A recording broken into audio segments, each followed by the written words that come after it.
Welcome to the Salmon Runs YouTube. Enjoy the video. You start by preparing the headset and phone. Enable developer mode in the Oculus mobile app, then connect your Quest 2 to a PC with a USB-C cable and accept the file transfer prompt on the headset. Once done, open Android settings inside the headset, find apps, select ZArchiver, and grant storage and manage files permissions.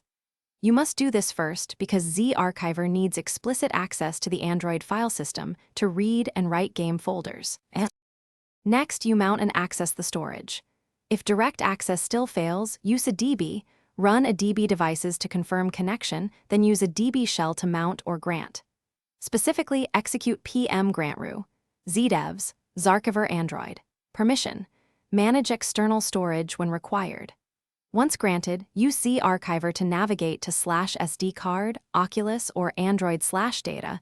Make sure you can list and open folders. This works because ADB grants app-level permissions that the standard UI sometimes blocks on Quest 2. Finally, perform your copy, move, or delete operations with ZArchiver, then launch the app that uses those files to confirm success. If you still see access denied, toggle storage permissions off and on, reboot the headset, and repeat the ADB grant step. Sometimes a reboot applies the change.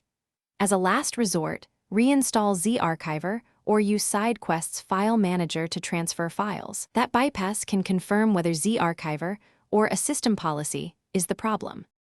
Thanks for watching. Consider subscribing if we helped you.